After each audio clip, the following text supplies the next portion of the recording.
looking back, I can say that the biggest challenge that I faced was mindset.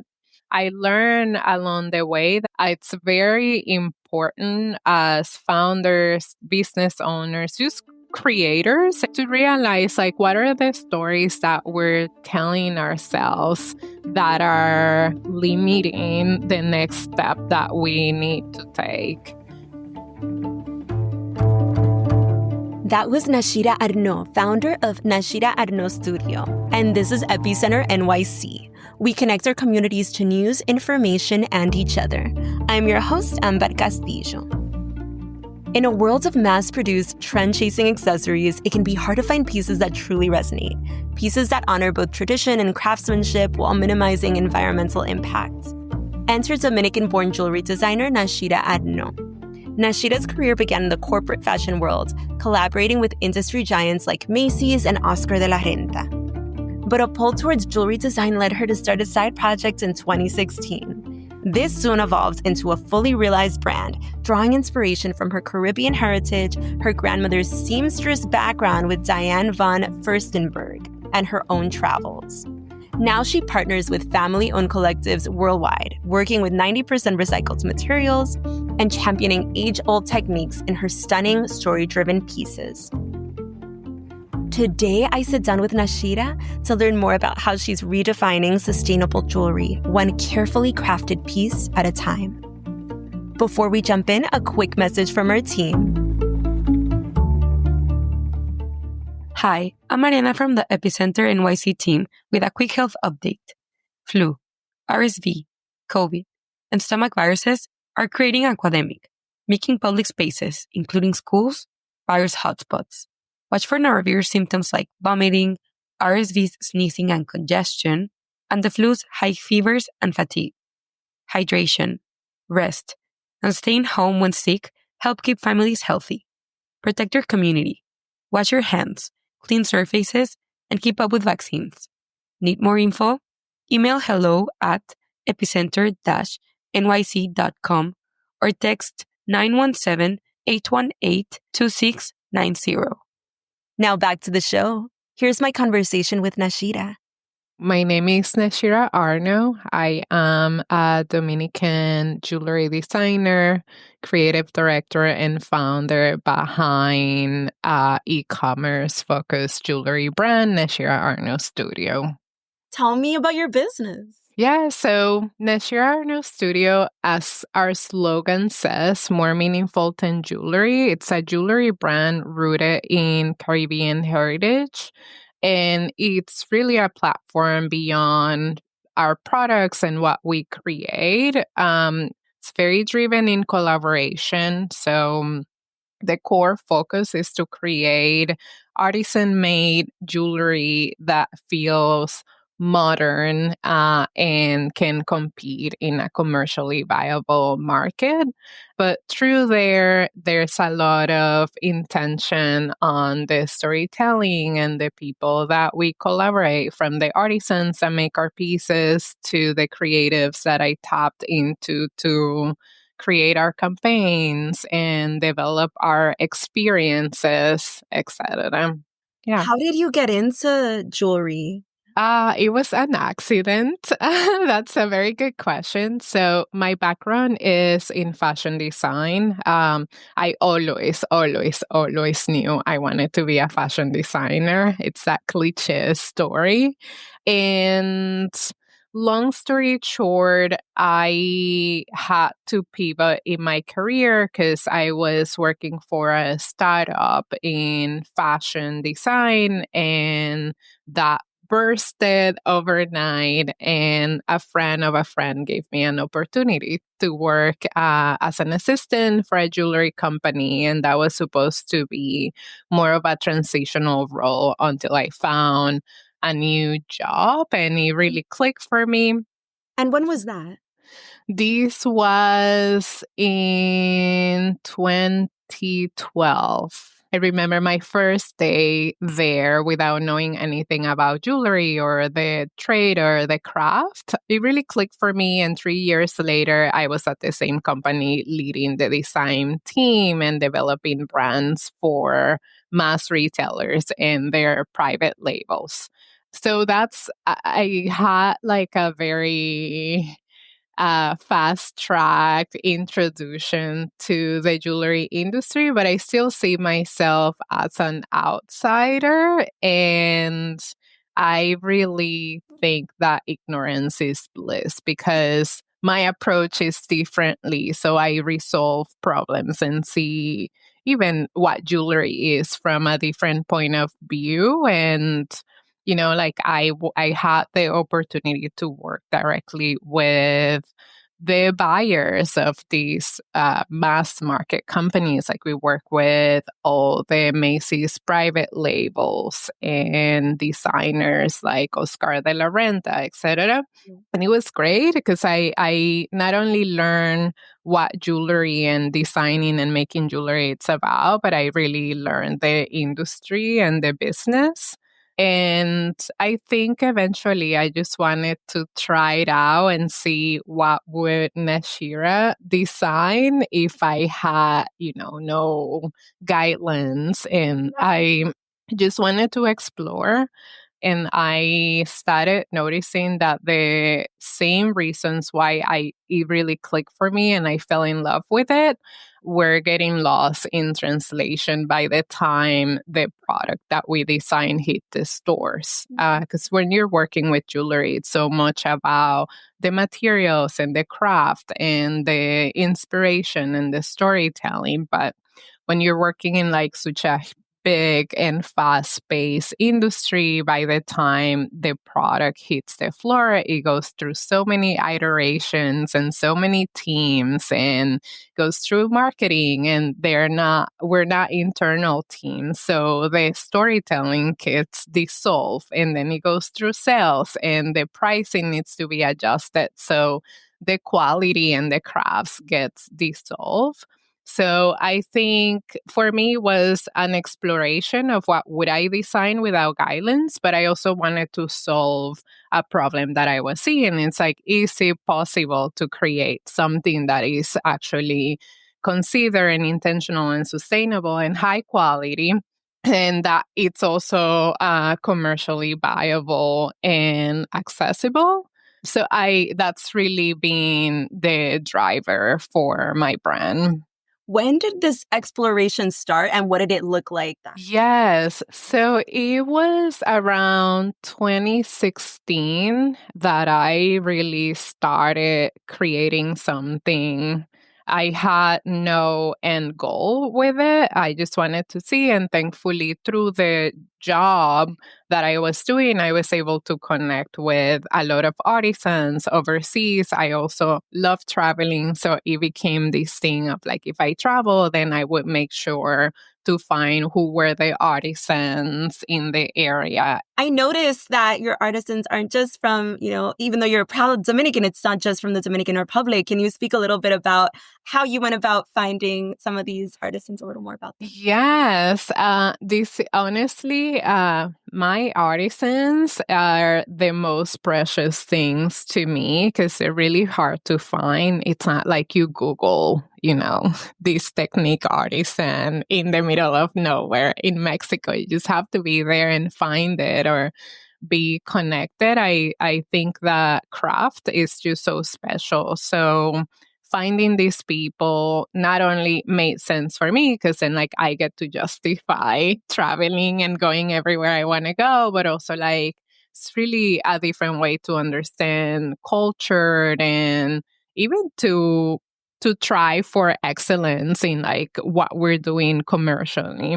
I started working with artisans in the Dominican Republic, and that slowly evolved. And through my collections, I have worked with artisans in Mexico, in Taiwan, in Thailand, in Japan, in Brazil. It's a very rich network, and they're there.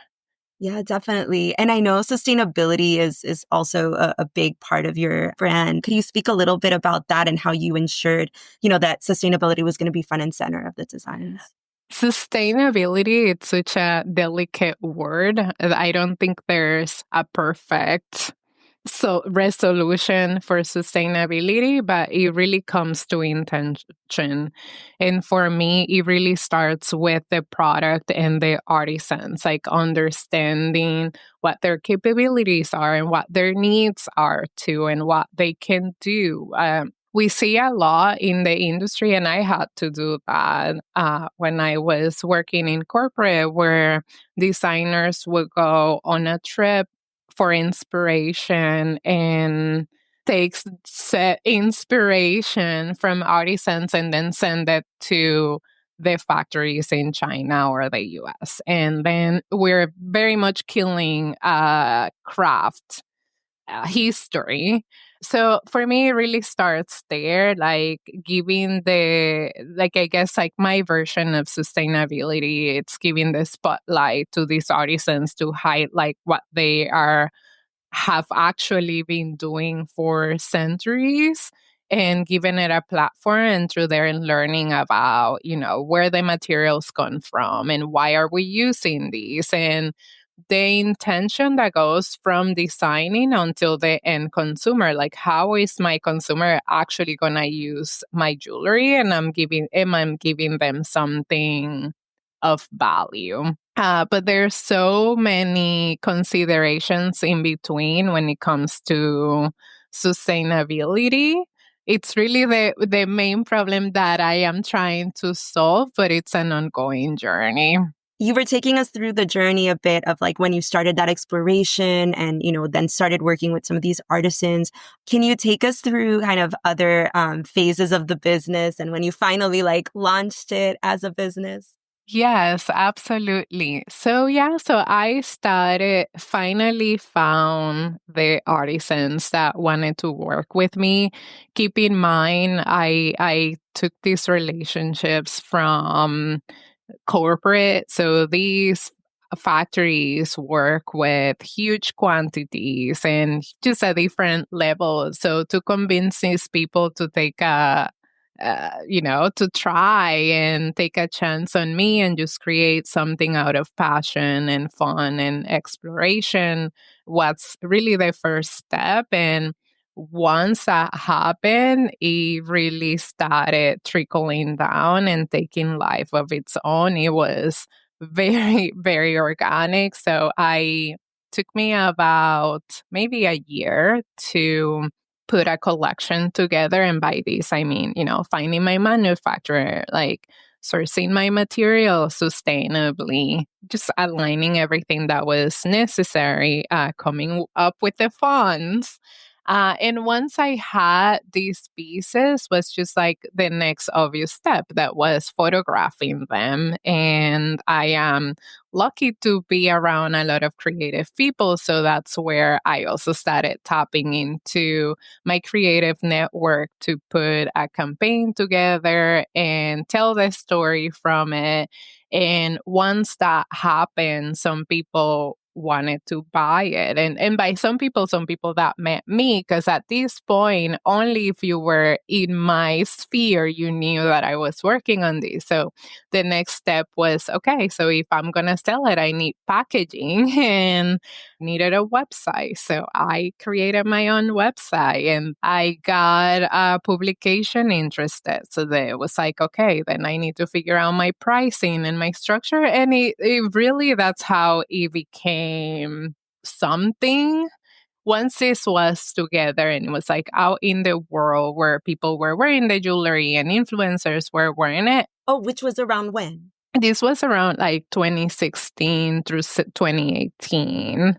Around 2018, I created my second collection that was actually made in the Dominican Republic with artisans. And that really changed everything for me. I think it was divine timing. It was the right product. It was the right story. Like my campaign that we created for that collection, some of those images are still viral on Pinterest. But while this was all happening, I was still very much like trying to figure out what is it that I want to do with this and what is it that I want to say. Because jewelry, it's beautiful and it's important, and and we all should adorn ourselves. But for me, it was always like this journey of like, what else is there and how can I create this in a way that is meaningful? So I was sustaining my website and social media and sending orders and doing everything myself, and also learning how to actually run a business and trying to figure out if that was the route that I wanted to go with and if I wanted to do it. So I always say that I started the brand in 2016, but I started the business in 2020. Going back to when you first then launched the business, what would you say is the biggest challenge? Definitely production was a big part of it. The world, it's growing and it's moving so fast, and we're constantly finding ways to make things easier and simpler, which is amazing. But a lot of times, the essence of why we're making things get lost. And for me, working with artisan was at the epicenter of that. So yes, I would say like since I started until that point, production has been a challenge. Beyond that, there's honestly an endless list of challenges, like funding, exposure. I would say when we did that national collaboration, I learned that exposure was a big element of it. It's not that people don't love the jewelry or that it's low business, it's that we need more exposure, and that costs a lot of different things. And logistically, there were so many, but honestly, looking back, I can say that the biggest challenge that I faced was mindset. And that's something that I have been really committed to evolve from in this journey. I still to today, like I never had a representation of what it looked like someone like me that, I feel that I'm an industry insider and I am not from this country and I am self-funded. I don't have millions backing me up, etc. And I learned along the way that while it is necessary to be conscious and aware of where you're standing and what your perceived limitations are, it's very important as founders, business owners, just creators, and I think we are all creators, we're creating something, to realize like what are the stories that we're telling ourselves that are limiting the next step that we need to take. And would you say self-expression is the part that gives you the most joy in this field?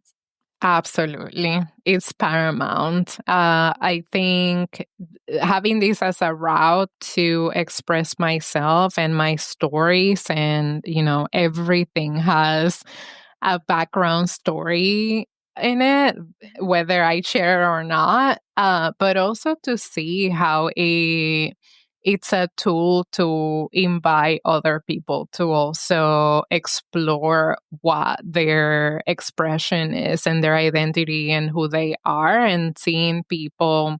I think something that makes me very happy, it's when I see people utilizing my pieces in ways that I wouldn't have thought of. Wow. And where can people find you? They can come to my website as nashiraarno.com to learn about my work and contact me. Also, like sign up to my newsletter because we are constantly doing events and experiences. Can find me on social media at Nashira Arnó and also at Nashira Arnó Studio. If you'd like to explore Nashira's designs for yourself, you can find her work online at nashiraarno.com. You can also keep up with her latest creations and inspirations by following her on Instagram at Nashira Arnó. You can find the links in our show notes. And if today's episode resonated with you, share it with a friend. We'd also love to hear from you. Leave us a review or reach out to us at hello@epicenter-nyc.com. That's all for today. Thanks for listening, and thanks for supporting us as we do our best to support our community. We couldn't do it without you. For more stories like this, make sure to subscribe to our newsletter at epicenter-nyc.com. Our intro music is All the Pretty Horses by Caravika. You can find more of their music on their website, linked to in our podcast description.